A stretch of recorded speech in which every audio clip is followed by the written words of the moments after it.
தாவேக ஆட்சி அமைந்து கிட்டத்தட்ட 3 மாசம் ஆகுது. 3 மாசம் அப்படிங்கிறது குறுகிய காலம் தான். ஆனா விளையும் பயிர் முளையிலேயே தெரியும். மோச படிக்கிற நாயம் மூஞ்சி பார்த்தா தெரியாது. நல்ல தொடக்கமா இருக்கா அப்படிங்கறத விவாதிக்க போறோம். பாய்ஸ் நல்ல ஆக்ஷன் பிளாக் மாட்டிருது. ஃபுல் என்ஜாய்மெண்ட் தான். வாங்கடா. இணையவாசிகளால் வாழும் அம்பேத்கர்னு அழைக்கப்படக்கூடிய தாவேகா செய்தி தொடர்பாளர் எத்தனை ஒரு பஞ்சாயத்தடா முடிச்சு வச்சு பாரு. நமக்காக அம்பட்டு பெண்ணும் பிள்ளை குட்டியோட வெயில்ல காத்து கிடக்குறாங்களே. தாவேகா ஆட்சி தாவேகா ஆட்சி நல்லா இருக்கு அதே ரைமிங். தாவேகா ஆட்சி புதிய புரட்சியா பழையது நீட்சியா? வேணா புரட்சிங்கிறதுக்கு பதில் இன்னும் 2 வார்த்தையை மாத்தி இது ஒரு கவர்ச்சியா அப்படின்னு கூட கேட்டிருக்கேன். இந்த கவர்ச்சியில மயங்கி நம்ம சில விஷயத்தை ரொம்ப ஓவரா எஸ்டிமேட் பண்றோம். ஒரு ஆட்சி தேர்தல் நடந்து ஒரு கட்சி வந்திருக்கு, எடுத்தோடனே இது புரட்சி அப்படின்னா புரட்சி ஸ்பெல்லிங் தெரியுமா? Country bros. சமுதாய கட்டமைப்பு, சமுதாயமே மாறுவது பேர் தான் புரட்சி. இது புரட்சி இல்ல, இது கவர்ச்சி தான். புரட்சி நமக்கு பேட்டன்ட் இருக்குல்ல. புரட்சி தலைவர், புரட்சி தலைவி, புரட்சி தமிழர், நடுவுல புரட்சி தாய். என்னடா இது? என்ன நினைச்சிட்டு இருக்க நீ? சிரிக்காதடா, அறிவு கட்ட முட்டாள். இவங்க மத்தியில அவன் போட்டோ வைக்கலாமா? இப்ப இந்த ஆட்சி வந்த உடனே ஊழலை ஒழிக்கிறோம்லாங்க. இதுவே போய் தான் பல்வேறு இடங்கள்ல ஊழல் ஒழிஞ்சிருக்கு. புதுப்பித்தலுக்கு ஆமா. அது என்னமா கொஞ்சம் கூட வெக்கப்படாம பேசிட்டேன். ஊழல ஒழிக்கிறன்னு சொல்லிட்டு இப்போ இதே தொல்ல அண்ணா ஒரு சங்கர் படம் காமிச்சார்ல. இந்த சங்கர் படம் எல்லாம் இன்னைக்கு இல்ல, இன்னும் 50 வருஷம் நடக்காது. நாளைக்கு கூட வர சொல்லுங்க, அவர் கூட்டு போற ஆர்டிஓ ஆபீஸ்க்கு என்ன வாங்குறாங்க நான் காமிக்கிறேன். எல்லாமே பொய்யா கோபால்ங்கிறார். அத்தனையும் நடிப்பா சொல்லுல தான் நடிப்பா. இல்லை இல்லை இல்லை, ஆமாம் கோபால். 2026ல 2 பேருக்கு நடுவுல தான் போட்டியே. ஒண்ணு இன்னொன்னு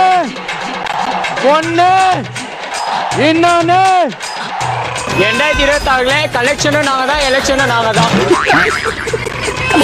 உங்களுக்குலாம் ஞாபகம் இருக்குன்னு நினைக்கிறேன். நம்ம அக்கௌண்ட்டுக்கெல்லாம் 15 லட்ச ரூபா வரும்னு ஒரு கதை ஞாபகம் இருக்கா? வந்துச்சா யாருக்கா? 14 வருஷம் ஆச்சு. வந்துச்சா? பிரதமர் மோடி அவர்கள் மோடி பத்தியே பேசாதீங்க, அப்படியே பிளட் வெரி வருது சார். அதே ஒரு கதை சொல்லிட்டா திரும்பவும். 30% ஸ்டாலின் டாக்ஸ் ஒருத்தர் சொன்னாரா? என்ன தேர்றாங்க? என்னன்னு சொன்னார்னா 30% ஸ்டாலின் டாக்ஸ் கொடுத்தாக்கா உங்க இளைஞர்கள் எல்லாருக்கும் 4000 ரூபாய் கொடுக்க முடியும்னு சொன்னார். ஐயா உனக்கு நின்றுறியா? ஒருத்தர் நில்றா. அவரு வெளியா? சும்மா நில்றா. ஸ்டாலின் டாக்ஸ் வந்து கவர்மெண்ட் எடுத்தா இளைஞர்கள் 4000 தர முடியும்னு சொன்னாரு. ஃப்ரீ பஸ் டிராவல் தமிழ்நாடு முழுக்க அதை வச்சு கொடுக்க முடியும்னு சொன்னாரு. ஆனா அவர் சொன்ன 30% ஸ்டாலின் டாக்ஸ் இன்னைக்கு எங்க போச்சு? அப்போ 3 மாசம் தான் சார் இருக்கு. அது சின்ன பசங்கள நீங்க, உங்களுக்கு வாழ்க்கையோட தத்துவம் புரியல. ஹரி, 3 நாள் ஆனாலும் தவறு தான், 3 நிமிஷம் ஆனாலும் தவறு தான். கேபிட்டல் இன்வெஸ்ட்மெண்ட் 59,000 கோடி வந்து டிஎம்கே பண்ணுச்சு. அது ரொம்ப குறைவா பண்றாங்கன்னு டிவிகேன்னு சொன்னாங்க, ஏடிஎம்கே எல்லாமே அந்த எதிர்க்கட்சி அப்ப சொன்னாங்க. அது நான் இல்ல, எங்க அண்ணன் சங்கி மங்கி. அப்ப நீ? நான் மங்கி சங்கி. அது குறைவுன்னு சொன்ன இவங்க இப்போ 56,000 கோடி தான் பண்றாங்க. என்னடா புத்தாட்டது? அப்ப மீதி 2,000 சில்லற கோடி ஏன் குறைஞ்சது? என்னடா செஞ்சீங்க? டிஎம்கே பண்ணதே குறைவு நீங்க சொன்னீங்கன்னா கேபிட்டல் இதுக்கு நீங்க ஏன் அதை கம்மி பண்றீங்க? கேள்வி அதுதான். மாட்டிக்கிட்ட பங்கு. அவங்க முதல் கட்ட கருத்தை சொல்லிட்டாங்க. The floor is yours. அவங்கள நோக்கி கேளுங்க. பிரகலைகள் ஆரம்பம். சார் வணக்கம் சார். என்னோட கொஸ்டின் டிஎம்கே சார் கிட்டேன் சார். சார் இது வந்து திமுக ஆட்சியோட நீட்சியாக தான் போயிட்டு இருக்கு. புது ஸ்கீம்ஸ் எதுவுமே கொண்டு வரல. திமுக அறிவிச்சு பேர் மாற்றம் பண்ணி போயிட்டு இருக்குன்னு சொன்னீங்க சார். ஆமா, இப்போ என்ன அதுக்கு? 21ல் வந்து டிஎம்கே கவர்மெண்ட் வந்ததுக்கு அப்புறம் அம்மா மினி கிளினிக் எல்லாத்தையுமே மூட்டினீங்க சார். அப்புறம் 1000 ரூபாய் தரது 29 மாசம் கழிச்சு தான் கொடுத்தீங்க. உங்களுக்கும் நிதிநிலை அறிக்கை தெரிஞ்சு 29 மாசம் கழிச்சு தான் சார் கொடுத்தீங்க. நல்லா இருந்துச்சு, நல்லா சொன்னீங்க. கவுண்டர் நல்லா இருந்துச்சு. 2021 அது கோவிட் காலம். இப்போ நீங்க கேக்குறீங்கல்ல, இப்போ நீங்க கேட்கும்போது கூட ஹரி 3 தடவை டைம் கொடுங்கிறாரு, 3 மாசம் தான் ஆச்சுங்கிறாரு. ஐயா ரொம்ப வருத்தப்பட்டாரு. கொரோனா காலத்துல நாங்க டைமே கேட்கல. கேட்டுக்க. அப்போ தமிழ்நாடு ஆக்சிஜனே இல்லாம இருந்துச்சு. ஆக்சிஜனுக்காக அல்லோலப்பட்டிருந்தாங்க எல்லாருமே. என் கண்ணு முன்னாடி எத்தனை பேஷன்ஸ் தான் நான் பார்த்துருக்கேன். அந்த டைம்ல போட்ட பட்ஜெட் தான் நீங்க பேசிட்டு இருக்கீங்க. முட்டப்பல உனக்கு வித்தியாசம் இல்ல. நேத்து பட்ஜெட் பாத்தீங்களா? நேத்து முந்தின நாள். இது என் குடும்பத்துக்கும் எனக்கும் நேரடியா ஒரு விஷயம் பெனிஃபிட் ஆக போகுது. ஒன்னு டக்குன்னு சொல்லுங்க பாப்போம். டக்குன்னு எதையாச்சும் சொல்லியா? காலேஜ் ஸ்டூடெண்ட்ஸ்க்கு லேப்டாப் தரது சார். அதே கணக்கு கொடுத்துருக்கு. விவசாயிகளுக்கு வந்து போட்டி மாதிரி ஊக்கத்தொகை படுத்தி அவங்க மாவட்டம் தோறும் தரேன். விவசாயிகளுக்கு உனக்கு ஆல் ஓவர் த ஸ்டேட். அவன் விவசாயிக்கு வேண்டிய தேவையில்லை, டாக்டராக தேவையில்லை, கலெக்டராக தேவையில்லை, எல்லாருக்கும் ஒரே விஷயம் டக்குன்னு வருதுன்னா. யோசிச்சே இன்னும் நல்லதா சொல்லு. நல்லா டைம் எடுத்துங்கப்பா, யோசிங்கப்பா. டைம் கொடுத்ததுக்கு தேங்க்ஸ். ஏய் ஃபூல், அவன் நம்மள கலாய்க்கறான்டா. இது கூட தெரியல, நீங்க என்ன கலாய்க்கிறீங்க? நான் இப்ப சொல்லவா 2021ல ஆட்சிக்கு வந்த முதல் பட்ஜெட் கோவிட் டைம்ல பெட்ரோலுக்கு 3 ரூபாய் வரி குறைப்பு. இது சூப்பர் அப்ப. இது மீண்டும் ஸ்ட்ரெஸ் பண்ணி சொல்றேன், இது கோவிட் டைம் பட்ஜெட். அப்போ நமக்கு மைனஸ்ல இருந்துச்சு நம்ம ஜிடிபி. நல்லா ஞாபகம் வச்சுங்க. இப்போ இவங்க கிட்ட கொடுத்துட்டு போகும்போது தாம்பூல தட்டுல பழமும் பாலும் வெண்ணையும் நெய்யும் லட்டும் கொடுத்துட்டு போயிருக்கோம். அப்போ ஜீரோக்கு கீழே மைனஸ்ல இருந்துச்சு நம்மளுடைய இது. வரலாறு மிக முக்கியம் அமைச்சரே.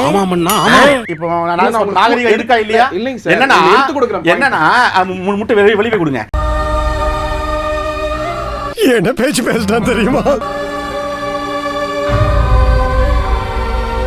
கலைஞர் ஐயாவை வந்து என்னைக்குமே வந்து நம்ம ரெவியர் பண்ணணும், ரெஸ்பெக்ட் பண்ணணும் தான் எங்களுடைய வெற்றி தலைவர் தளபதி விஜய் அவர்கள் honourable chief minister of Tamil Nadu சொல்லியிருக்காரு. அதனால தான் பேர்லாம் மாத்தினீங்களா? ஆனா கொஞ்சம் சும்மா இருயா, மனப்பாடம் பண்ணி ஓட்டிக்கிட்டு இருக்கேன். கலைஞர் வீடு திட்டமே சொல்றேனே, 1 லட்சம் வீடுகளுக்கு போன பட்ஜெட்ல போட்டது 3500 கோடி. அதே வீடுகள் இப்ப 70,000 குறைச்சு அதே 3500 கோடி, 30,000 வீடுகள் குறைவா இருக்குது. 40,000 ரூபாய். அப்போ தாவேக்கால இருக்கிறவங்க எல்லாம் காங்கிரஸ்ல இருக்கிற பெருச்சாளி எல்லாம் மூக்க பார்த்து கிண்டல் பண்றியா நீ?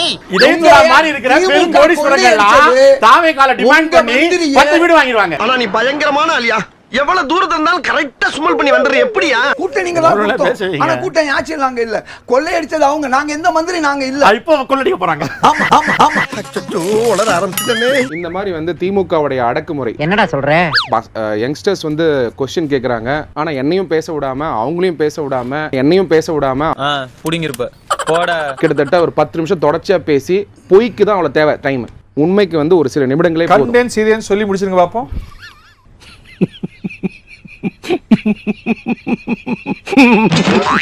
உங்களெல்லாம் அடக்குமுறை பண்ற மாதிரி அவருடைய டிஎம்கேவோட ஸ்போக்ஸ் பர்சனை வந்து பண்ண வைக்கிறாருன்னா இதை எம்கே ஸ்டாலின் அவர்கள் பார்த்துட்டு எப்படி சும்மா இருக்காருன்றது தான். நான் ஒரு சமயம் அவரை மாதிரி பேசியிருந்தா என்னுடைய தலைவர் தளபதி விஜய் அவர்கள் கூப்பிட்டு வார்ன் பண்ணியிருப்பார், அப்படி பேசக்கூடாதுன்னு. அப்படியா விஷயம்? இந்த ஜெகதீஸ்வரியமா பேசினாங்களே அதெல்லாம் பார்த்தா ரசியம். ஆல் தானே ஏன் தொகுதிக்குள்ள சாத்தூர் தொகுதிக்காரங்க காலை கூட வைக்க விட மாட்டேன். தூக்கி வச்சு சட்டியோட வச்சு அடிச்சு கொண்டு வெளியே எடுத்துருவேன். அவதாயா இவன் சூத்தறுத்து சூப்பு போட்டு உனக்கே ஊத்தி விட்டுருவேன். மரியாதையா இருந்துக்காம தூக்கி வச்சு சட்டியோட வச்சு அடிச்சு கொண்டு வெளியே எடுத்துருவேன். பெரிய லம்பாடி பொம்பளையா இருப்பா போல இருக்கு. இன்னைக்கு விஜய் அவர்கள் செய்திருக்கக்கூடிய சாதனை என்னன்னா இந்த மாதிரி தற்கொலைகளுக்கு அமைச்சர் பதவி கொடுத்திருக்கிறது. நீங்க என்ன சார் சொன்னீங்க? நான் ஒரு சமயம் அவரை மாதிரி பேசியிருந்தா என்னுடைய தலைவர் தளபதி விஜய் அவர்கள் கூப்பிட்டு வார்ன் பண்ணியிருப்பார், அப்படி பேசக்கூடாதுன்னு. நான் சொல்றேன் பாருங்க. அவர் கேட்ட கொஸ்டின் வந்து என்னென்ன புது திட்டங்கள் கொண்டு வந்திருக்காங்கன்னு கிட்டத்தட்ட 18 நியூ ஸ்கீம்ஸ் இன்ட்ரோடியூஸ் பண்ணியிருக்கோம். ஆனா என்ன பிரயோஜனம்? அம்மா ஜல்லிக்கு பிரயோஜனம்டா. Let me complete. இன்னைக்கு இன்வெஸ்டிகேஷன் பாருங்க, பேசவே விட மாட்டேங்கிறாரு. நீங்க இந்த வீடியோ எடுத்து எம்கே ஸ்டாலின் காமிச்சு விடுங்க. அழுகுறான். ஏய் அழுவலடா. அது அழுவலையா? கண்ணீர் ஒழி பேண்ட்டுக்குள்ள போயினுக்குது, அழுவலன்ற. திமுக ஆட்சியில வந்து இவ்வளவு நாள் கேள்வி கேட்காத காங்கிரஸ் அவங்களோட இருந்து இப்ப திருப்பி தாவேக ஆட்சியில மட்டும் கேள்வி கேட்கறதுக்கான காரணம் என்ன? அதை பேசாம தூங்கி இருக்கலாம். நானே வந்து மாட்டிக்கிட்டனே. சகோதரியை கேட்ட கேள்வி அருமையான கேள்வி. பதில சொல்றா. பல போராட்டங்கள் என் தலைமையில் நடந்திருக்கு. உண்மையாடா சொல்ற? போராட்டம் பண்ணீங்களா? நான் தான் என் தலைமையில போராட்டம் சார். அப்போஸ் குளுக்கோஸா? அப்போஸ்ங்க, அப்போஸ்னா ஆமான்னு அர்த்தம். 4 பேர் நக்கல்யா அவனுக்கு. துப்புரவு தொழிலாளர்கள் பிரச்சனைக்கு நான் தான் போய் நின்றேன். அதே மாதிரி ஆசிரியர்கள் பிரச்சனை, செவிலியர் பிரச்சனை. சகோதரி கேட்டது உண்மை. நாங்கள் முட்டு கொடுத்தோம். பாத்தியாடா அம்மாயாரே ஒத்துட்டான். அப்புறம் அவரோட என்ன பேச்சு? திமுகவுக்கு வாழ்த்துக்கள். திமுகவுக்கு முட்டு கொடுத்தோம், இப்ப தாவகக்கு முரட்டு முட்டு கொடுத்தோம். ஸ்டார்ட் பண்ணு.